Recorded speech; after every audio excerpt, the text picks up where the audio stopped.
Well, my goodness, what a wonderful morning it's been. And I got Jude Casco. She's actually from the Quilt of Valor. Good morning, Jude. How are you? I'm fine, thank you. It is so nice to see you.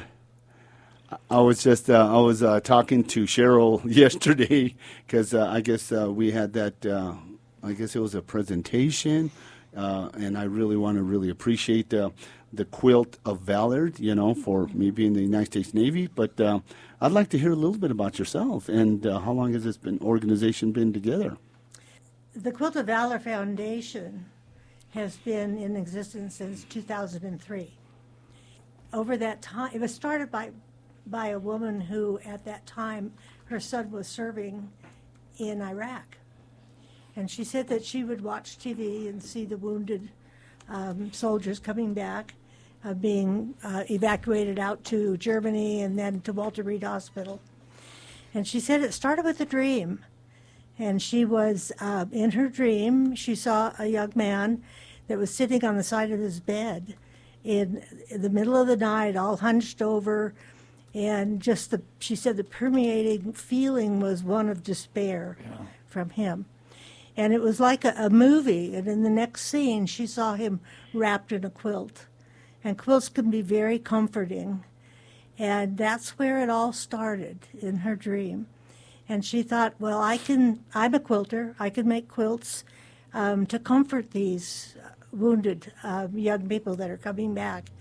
So she contacted one of the chaplains at Walter Reed Hospital and told him what she wanted to do. And he said to her, you make the quilts, you get them here, and I'll make sure they get to the young men. Because at that time it was only men.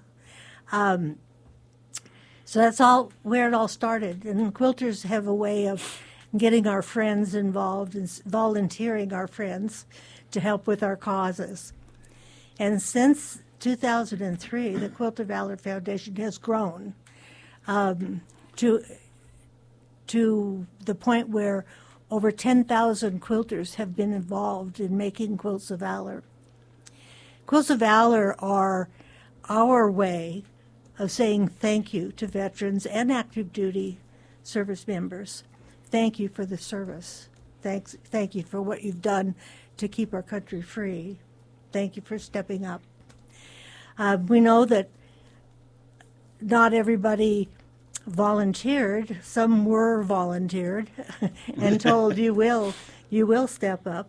But the whole purpose is to honor our service members and people who have served this country. And not everybody does. Now we have an all-volunteer services. Hey, we have another veteran here. Yeah. Were you a volunteer? Yeah, I volunteered. You volunteered, because he actually was in Vietnam. But anything like that, can make, especially if you're in the hospital. We used to go visit people in the hospital during the Vietnam War, an organization I was in, and anything like that, people don't realize how much. I mean, at that time, even a letter from home means, and somebody sent me a little teeny Christmas tree one time like that, and it meant so much, and it's something like a quilt is an amazing thing to receive, for something like that.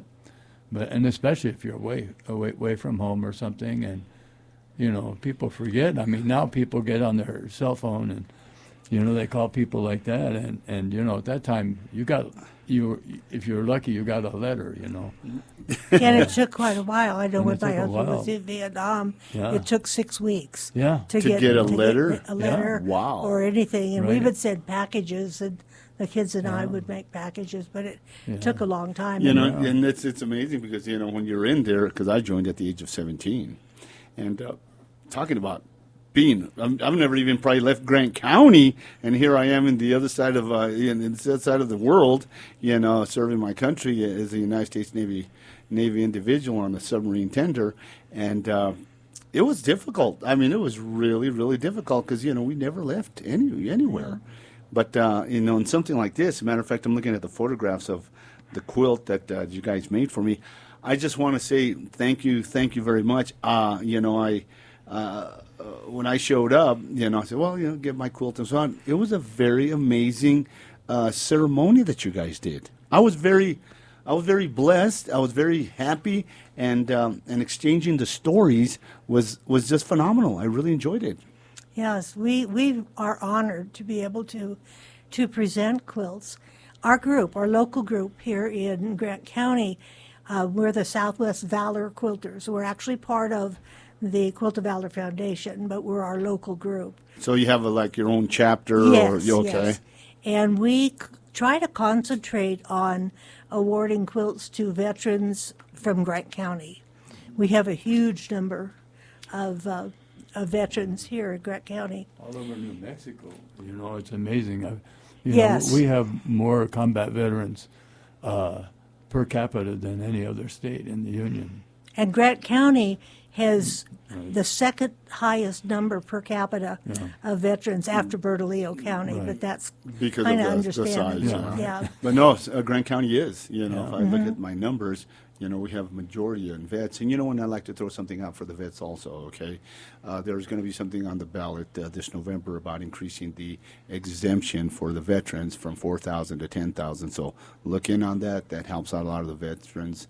And I just thought I'd throw that out. Absolutely. Anything to help out the veterans. Absolutely. This is our passion, my passion. It's So our let me passion. ask you, I got a photograph here. Can you mention these wonderful individuals that I stand in front of with my wonderful quilt? And it was such a wonderful ceremony. So I thought it was great. I mean, it was Yeah. wonderful.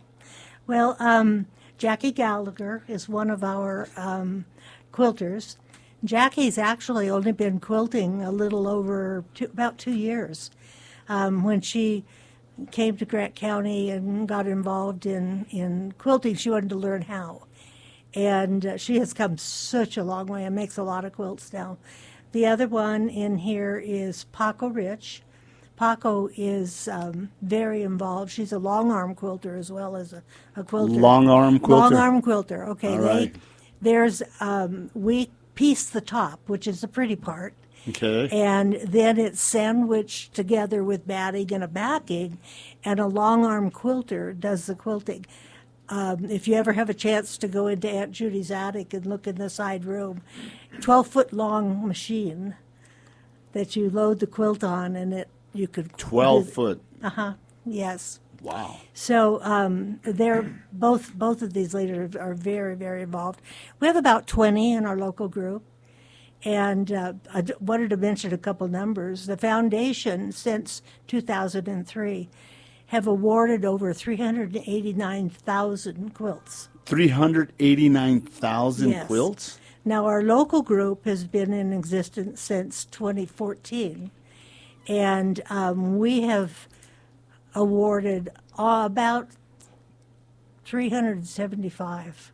375. Yeah, with our small little group. And That's, we do. that's still a lot of quilts. Yeah, it is a lot of quilts. And the quilters donate their own fabric and time and so forth. We do get donations from time to time to help offset the cost of the fabric and so forth. But everything else is voluntary, and everything is, like I said, it's our passion. So we do that. And we're always looking for new quilters to help out. If anybody wants to become a quilter, they give beginning classes at Aunt Judy's Attic in learning to quilt. We always welcome new people as well. But we are a very, very busy group. Just last month, we awarded 7 quilts in 1 month. How long does it take to make one of those quilts? That's a I mean, question it'll we get depend- all the time. It depends on the pattern, the quilter, and so forth. But I would say, personally, for me, I could probably finish a quilt top in about a week. But that's just the top. And by the time everything else is done, it takes quite a while. We have a backlog of veterans waiting for quilts at this time. We try to keep up as much as we can. Now, if somebody would like to nominate someone to receive, a veteran or an active duty, to receive a Quilt of Valor, we have nomination forms at the desk at Aunt Judy's Attic, so they could go by there and fill out one, nominate themselves, nominate their family, their neighbors, their enemies, no, anybody that they know that's a veteran. The only qualification is that it's they've served in the military and have an honorable discharge. You know, does it just, we don't say, oh my gosh, you didn't serve enough, you didn't go to war, you didn't do, we don't do that. Anybody who stands there, raises their hand, and pledges to protect us, protect our country, serve our country, is eligible to receive a Quilt of Valor. I think giving them to enemies is a good idea. I'm sorry? Giving them to enemies is probably a really good idea. Giving them to the enemy. I'm serious, you know. Yes, yes. That sounds pretty interesting. Yeah. Yeah. You know. It's very touching, and you've been through an award ceremony. Some of them, we have a lot of people there. Some of them, it's just the veteran. But it's very touching to us to hear the stories. We hear some really sad stories, and we hear some very, very happy stories. The other day, I asked someone how long he served, and he said 3 years, 10 months, and 2 days. So, and he was really glad to be home. He was glad to be home. Yeah, it's interesting because when I joined, I was 17 years old, and I did 3 years. And it was, how did you 3 years? It was called a kiddie cruise, and I got out kicking and screaming. I enjoyed it. Never had any, wartime or any of that stuff. I was in the right time at the right place and whatever. But now I wish I would have stayed in. Honestly, I would have been out of there at 37 years old. I know. Tell me I think about it. it. I said, no, but I had no, it was just like, you go in there. I did a world tour, and I think about it. It would have been great, stick around. And, man, I probably would have hit more. Oh, it would have been great. Never mind. We'll move on. Probably would have got shot. Because they would have sent me back. Back to Vietnam. And people ask, do you have to have been in Vietnam or been in one of the wars or been deployed somewhere else? And no, that's not the case. For everyone who's on the front line, you have to have people behind them. They're in the rear with the gear is what they call. The rear with the gear, yeah, huh? where we had one veteran that from Grant County, he joined the Air Force, and he never left White Sands. He stayed there the whole time. Yeah, 30 years. Wow. But that's a very important, yeah. Yeah, but that wouldn't But be a bad anybody who enlists in the military knows that they have the chance of ending up in combat. Absolutely. Even, National Guard, reserves, we know people were called up, with that. So, yeah, if you have the right MOS, something could come up. I mean, during Iraq and stuff, they called people back up. yes. Fortunately for me, they nobody used Morse code anymore. So, because So otherwise they would Morse have called. I would have been You ever called been back called up. Morse code? Yeah. Wow. Because Yeah. nobody, Well, I know they nobody call me does right it. back because I deal with weapons. That's what I actually did. Yeah, but Now, their when I s- weapons are out of date, man. Yeah, they don't use blunderbusses that anymore. steam-driven torpedo that I worked on, it went out of date. Well, as I said, if someone wants to nominate a veteran, Yes.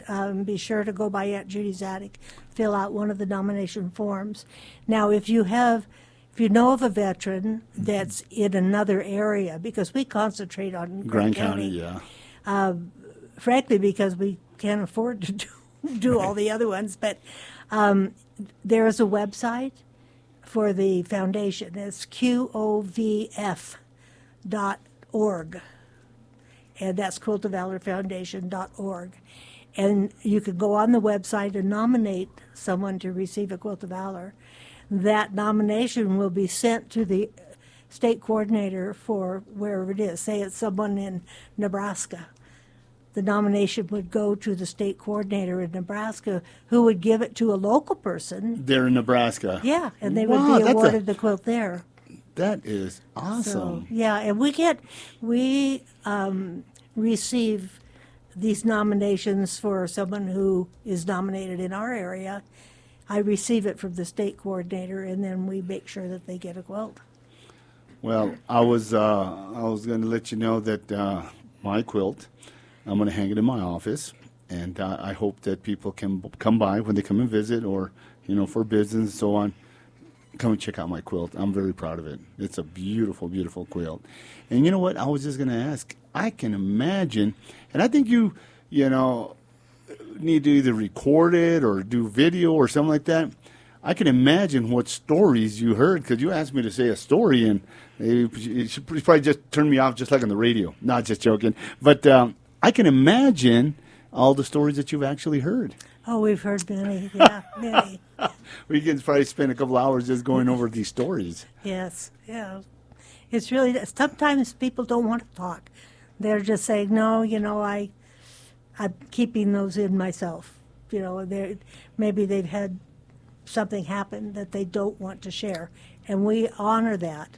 We don't make people talk. We couldn't stop you from talking, but Stop laughing, you guys. Yeah, we were there for about an hour. I know. I was a little bit in detail. but the stories are so interesting. And we hear from, especially Vietnam veterans, this is the first time anybody's thanked me for my service. Oh my That goodness! they'll tell us that, the Vietnam vets. Well, they were not all welcomed back. They were not treated really well. There's our prime example right here, Mr. Canuto here. My father was in the Korean War, and I've always asked him questions, and he never would ever talk about it. My father, and he was pretty much vocal and talked to a lot of people and so on, but he never really spoke about the Korean War. I mean, he got out of there. He was glad to be out of there. Yeah. So I just can't imagine what he went through. And then my other two uncles that retired made it a career. Both of them retired from the Vietnam War and everything. And boy, they told me some stories that I didn't want to even go into the military. But Yeah. I ended up in the United States Navy, and I was really happy that I did that. Yeah, we hear that it's a good experience, and a lot of people from here went in the Navy or the Air Force, and just to get out to a different area. Well, One young man, he was a young man right out of high school, joined the Marines, and he said that he went to like a recruitment fair in his senior year they Yeah. had here, and this was Vietnam time. And he had received a draft notice, and I guess would you get it if you could go in the Army, or you could go get in another service. You have a certain amount of time. So he was at this fair, and he was talking to the Army recruiter, and the Marine recruiter came up to him and said, "Don't join the Army, join the Marines. Army will send you to Vietnam." So that's what they told him. And he said, a few months later, guess where I was? Yeah, that's what they always tell you. If you do really good in your training, you won't go to Vietnam. And Oh, so yeah. I was the top of the class, and Yeah. You went to I'm the Vietnam. first one got orders for Vietnam. Yeah, you're really good. We need you over there. I know. It's interesting because I was still in high school, and we walked through right next to the Navy recruitment, and he still lives here in Hurley. I still go visit him. He helps out there at El Patio with Ed Stevens, and we're walking by me and a buddy of mine, and he goes, "Oh, you guys are a bunch of wimps." And I'm just looking at him and say, "Excuse me?" We're just walking by the Marine, the Army, and the Navy, and it was there at the little plaza going towards Cliff. And he looks at me, "You guys want to be a man?" I said, "Hey, that's how he Titus does put us in there. And you guys want to see the world?" I mean, he called us every name of the word, every name of the book and whatever, and we ended up joining. Yeah, well, that's our job. And I am so glad that I did. I mean, honestly, and I just want to say this to the youngsters out there: it's an experience. I understand it's a whole different world nowadays, but it was just amazing on the responsibility, the discipline, the respect that you have for your elders, for this country, and that's what it's all about. And I think that a lot of these young individuals that have come out of high school that don't know what they want to do, I think they should spend a year or two, or minimum would be 3 years in the military, and it really makes a difference in your life. It does. Totally, totally. Well, my goodness, man, I can't believe how fast the time is. One of these days, can you come back and tell us a bunch of these stories? Would that be great? Well, Oh, I know. some of them are told to us In confidence, huh? confidence, And you yeah. know what? That's and it's great, because I just want to say and I'll be honest. Somebody told me, goes, well, you had an appointment, with the quilt of Valor. And he goes, you know what, Raul, they're really big deals. And I was doing events and whatever, and then I had to reschedule. And my goodness, I am so glad that I went, and I'm so glad that I went through the ceremony. And I'm going to cherish that more than anything else. And I do want to thank you very much there, Jude. Well, I want to take this chance to thank you again for your service. Thank you. Bunch of thanks over And here. Thank you. And We need to Canuto. get a nomination for View. Absolutely. I'm going to nominate you. How about that? Can I do that? Perfect. Okay, Ken, I'm going to Absolutely go down perfect. to Judy's Attics, and I'm going to nominate you, okay? Yeah, you can nominate me for cutting a peace sign across from General Westmoreland's house. On the lawn. Oh, my goodness. Well, we're hitting the top of the hour here at KURU 89.1 FM here in Silver City. We had Jude Casco and from the Quilt of Valor, and hopefully you can come back again. Okay, thank you for having me. No, thank you very much.